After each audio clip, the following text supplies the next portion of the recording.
정치권 소식 짚어보는 아침의 맞수 시간입니다. 성치훈 더불어민주당 부대변인, 윤기찬 국민의힘 법률위 부위원장 나오셨습니다. 민주당이 위헌 논란이 일고 있는 내란 전담 재판부 강행 의지를 재확인했습니다. 대통령실도 입장을 밝혔는데 직접 들어보겠습니다.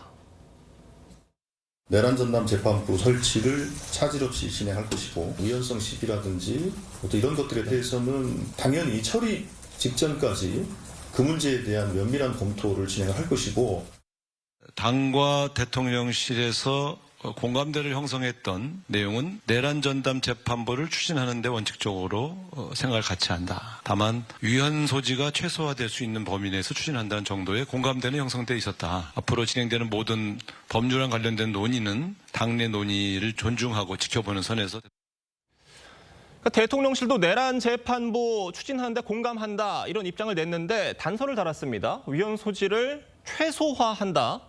없게 한다가 아니라 최소화한다였습니다. 다른 건데 최소화하는 걸로 괜찮은 겁니까?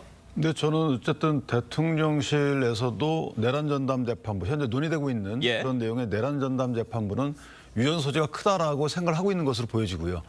위헌 소지가 없는 내란 전담 재판부는 불가능하거든요. 현재 추진되고 있는 이런 취지로 보면. 그렇다면 내란 전담 재판부를 하지 않는 경우만 위헌 소지가 없는 경우로 귀결될 수 있는 것이기 때문에 저는 저 표현을 듣기에 따라서는 내란 전담 재판부를 추진하지 않는 것으로 대통령실이 원하고 있다라고 해석될 여지도 없지 않아 있어요. 그러니까 지지층의 반발을 고려해서 저렇게 완곡하게 표현했지만 우리는 현재 내란 전담 재판부 추진 법안 자체에 위헌성이 있다고 본다. 위헌성이 없는 방향으로 추진해 달라라고 하는 것은 추진하지 말라는 취지 아니겠습니까? 약간 발을 한 발짝 빼는 것이다라는 해석도 가능하다는 말씀이세요? 왜냐하면 이게 사실 난수표잖아요. 이걸 어떻게 해석합니까? 그래서 저는 개인적으로 대통령실의 입장은 내란 전담 재판부를 추진하지 않는 의사가 표현됐다 이렇게 볼 여지도 없지 않아 있다 봅니다. 위헌 소지 없는 내란 전담 재판부는 어려운 거예요? 어떻게 보세요?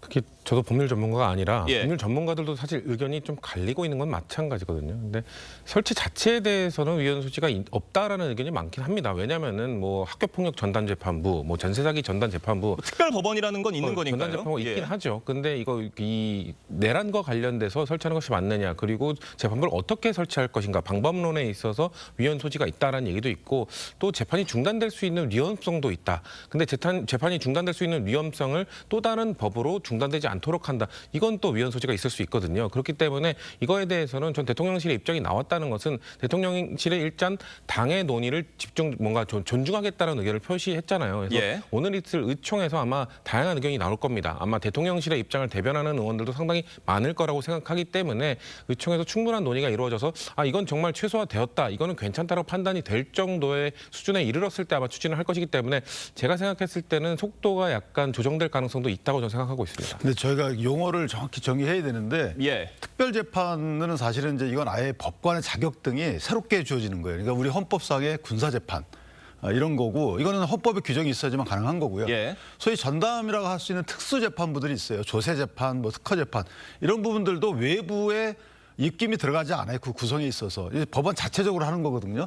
그 해당 전문 지식이 있는 판사들로 하여금 전담해서 재판할 수 있도록 미리 구성하는 거예요. 근데 지금 내란 전담 재판부는 두 가지 측면에서 위헌이 있는 거죠. 첫 번째는 미리 구성하는 게 아니고 사건이 계류 중이고 사건에 맞춰서 재판부를 사후적으로 구성한다는 부분이 하나 있는 것이고, 또 하나는 외부적으로 그 구성에 관여한다는 부분이 두 가지 측면에서 위헌의 소지가 있다는 겁니다. 그러니까 현행 특별재판부와 내란 전담 재판부를 동일선상에서 놓고 비교하기 어렵다라는 말씀 짚어주신 건데, 자, 만약에 이 내란 전담 재판부 본회의 통과가 현실화된다고 한다면 국민의힘에서는 지금 어떤 대응을 할 수가 있는 겁니까?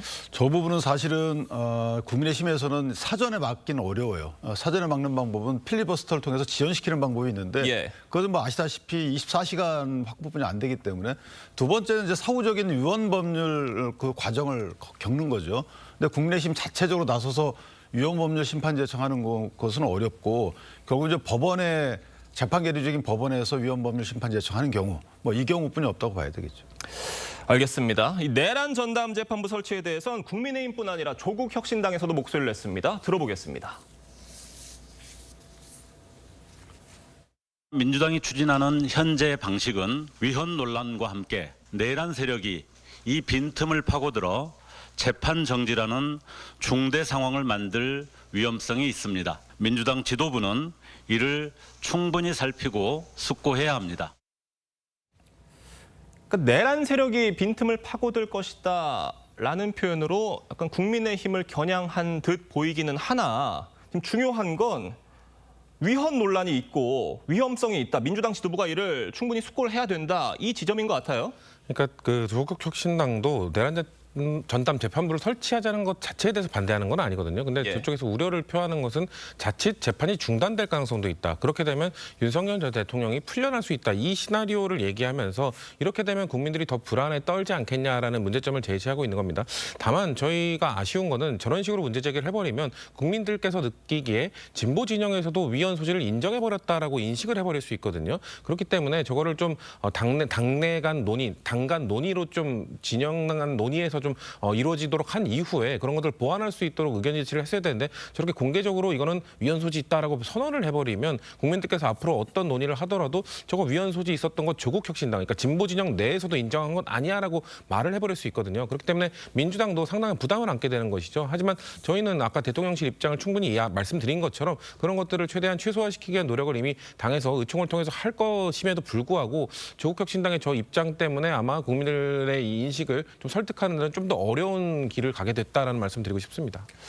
조국 혁신당에서도 우려의 목소리가 나왔고 법조계에서도 마찬가지입니다. 당연한 얘기라는 분석들인데 법관 대표회의 오늘 진행이 됩니다. 어떤 입장 나올 것으로 예상하세요? 여기는 사실 이제 연관된 부분이 없잖아 있죠. 저희가 법관 대표회의의 그 주된 논의 주제는 통상 사법행정 부분 하나 하고 예. 그다음에 이제 법관 독립에 관련된 사항에 대해서는 의견을 표명할 수 있도록 되어 있습니다. 관련 규칙에. 그러니까 이것은 지금 법 왜곡죄에 관련된 부분도 법관 독립을 심히 침해할 수 있는 거거든요. 법관이라는 것은 헌법이나 법률 그리고 양심에 따라서 독립적으로 재판을 해야 되는데 저렇게 늘 수사받을 위험을 염두에 두고 재판을 해야 되기 때문에 누군가 눈치를 봐야 되겠죠. 그러니까 이건 법관 독립을 지대하게 침해하는 것이기 때문에 저는 거기에 대해서 특히 분명한 입장 표명이 나올 것으로 기대를 하고 있습니다. 알겠습니다. 오늘 회의 결과 저희가 잘 지켜보도록 하고요. 다음 이야기로 넘어가 보겠습니다. 통일교 측이 민주당 인사들에게도 금품을 전달했다는 보도가 나오면서 특검이 선택적 수사를 했다는 논란이 일고 있습니다. 여야 목소리 들어보겠습니다. 더불어민주당의 준 돈은 합법이고 국민의힘의 준 건 불법입니까? 이런 선택적 판단은 수사의 중립성을 훼손하고 더불어민주당 특검이라는 것을 증명한 셈입니다. 필요하면 당내에서도 어떤 경위가 어떤 것인지 확인하는 과정들을 당연히 거쳐야 될 것이고요. 만약에 수사를 할 수가 없다면 거기서 인지된 내용들은 다른 수사기관에 이첩하거나 하도록 돼 있기 때문에 그런 조치를 하지 않겠습니까? 이 논란과 관련해서 기소를 안 한 건 차치를 하고서라도 수사는 좀 진행을 했어야 되는 게 아니냐라는 지적이에요. 일단 그 국민의힘의 저런 주장은 너무 과하다는 말씀을 드릴 수밖에 없는 게 이거는 지금 특검 이름이 김건희 특검입니다. 통일교 특검이 아닙니다. 통일교와 관련된 모든 걸 다 들여다보고 수사를 할 수 있는 특검이 아니기 때문에 만약 그걸 진행을 해버리면 좀 별건 수사가 되는 것이죠.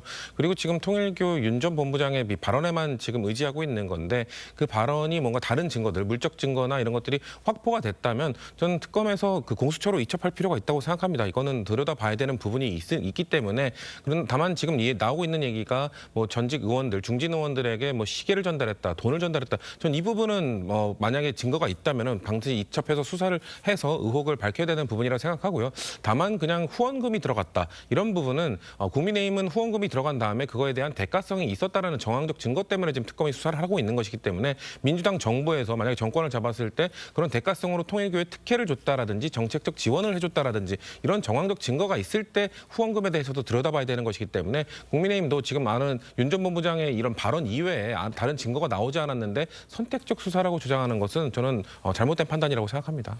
그러니까 김건희 특검이기 때문에 김건희 여사 관련된 의혹에 대한 수사가 진행됐던 것이고 관련해서 아직 의혹이 나온 게 없기 때문에 뭐 좀 지켜봐야 된다라는 말씀이신 것 같아요. 특검에서 판단했을 때 뭐 추가 증거가 있는 걸로 판단이 되면 저는 다른 수사기관에 이첩할 필요가 있다고 생각합니다. 다만 특검에 이 조항이 있잖아요. 수사 과정에서 인지된 범죄 행위에 대해서도 수사를 할 수 있다는 이 조항 있으면 수사할 수 있는 거 아닙니까? 그러니까 저게 15개 김건희 특검의 수사 범위 중에 정치자금 관련된 특히 통일교 이와 같은 경우는 없어요. 그런데 이걸 왜 수사했냐면 방금 말씀하신 것처럼 김건희 여사와 관련 사건 수사 중에 그게 나왔죠. 나와가지고 그 해당 수사를 했어요. 만약에 그거를 전부 다 안 하고 우리 수사 범위가 아니기 때문에 이거는 갖고 있다가 나중에 이첩하겠다. 일괄적으로 이첩한다고 결정했으면 아무 문제가 없죠. 그런데 그중에서 국민의힘 관련된 것들만 수사를 한 거죠. 해가지고 한학자 이런 여러분들을 쪼개기 후원 관련돼서 기소를 이미 했단 말이에요. 그런데 거기에 왜 민주당은 없냐는 거죠. 쪼개기 후원에 국내심 관계자들만 있고 민주당은 수사를 안 했어요. 자, 이 부분은 분명히 문제가 있죠. 같이 하든가 같이 안 하든가 수사 범위 같이 범위 바뀌든가 같이 범위 아니어야지 왜 특정 정당은 수사 범위 포함이 시키고 특정 정당은 배제하냐 이 말이죠. 앞뒤가 안 맞는 부분이고 또 하나 수사하다가 관련 사건이 나왔어요. 시계를 줬다 뭘 줬다 나왔으면 예. 수사를 해야 되는 거 아니겠습니까? 왜 권성동 의원에 대해서 수사를 하고 모 의원에 대해서 수사를 안 합니까? 뭐가 앞뒤가 안 맞잖아요. 그러니까 태생적으로 특별검사 임명 과정을 보면 민주당에서 지대한 영향을 미쳐서 임명이 됐잖아요. 의석 구조상. 예. 그래서 그런 건지 이런 제가 우려를 할 수 있는 거고 이런 특검의 선택적 수사는 특검법에 명시된 정치적 중립성을 위반한 것은 물론이고 이건 직무유기예요. 그래서 사실은 특검에서도 세 개 특검 중에 하나가 공수처장을 직무유기 등으로 기소했잖아요. 근데 왜 본인들은 직무유기를 하나요? 저는 이 부분은 직무유기가 의혹이 강하기 때문에 사실 이게 왜 수사를 안 하냐의 문제가 아니고 왜 한쪽만 그렇게 안 하냐. 아니 국민들이 시각으로 볼 때 이거 있을 수가 없는 거잖아요. 도대체 이해가 안 가요. 같이 안 하면 안 하고 같이 하면 하고. 제가 말하는 거는 같이 봐달라는 의미가 아니고 특검 수사 범위 바뀌기 때문에 안 했다 그러면 같이 안 했어야 되는 거고 특검 수사 범위 아니기 때문에 했다 그러면 같이 했어야 되는 거지.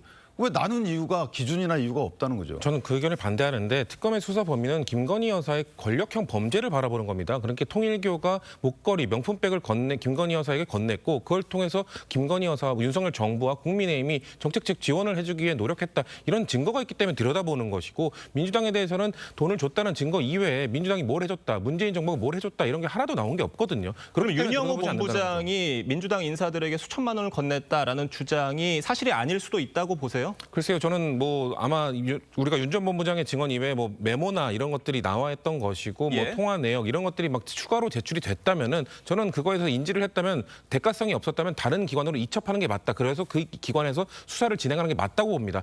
그것이 맞는지 안 맞는지도 전 수사기관에서 들여다보고 국민들에게 설명할 필요는 있다고 보기 때문에 다만 이 특검에서 해야 되느냐 안 해야 되느냐는 저는 국민의힘 수사는 김건희 여사의 권력형 범죄 안에 들어가 있기 때문에 들여다보는 것이지 선택적 수사를 한 것은 아니라는 말씀을 드리는 거예요. 통일교 윤 전 본부장의 주장이 수사 과정에서 나온 게 아니라 재판 과정에서의 증언이었잖아요. 이게 녹취록이 있고요. 예. 재판 과정에 그 녹취록을 증거로 특검이 제출을 했어요. 네. 증거로 제출했다고 하는 것은 신빙성이 있다. 증거 가치가 있다라고 제출한 거고 그렇게 특검이 제출한 녹취록 내용에 보면 본인들이 여기저기 다 줬다는 거잖아요. 그런데 그게 문재인 정부 시절에 해당 의원들에게 줬다는 것은 그건 권력형 비리 아닌가요? 권력에 줄을 댄 거잖아요. 그럼 그 수사를 해봐야 되는 부분이고 그다음에 국민의힘 김건희 여사 상관없이 국민의힘 관계자들에게 1억 4천여만 원의 쪼개기 후원을 했다라는 혐의로 기소를 했잖아요.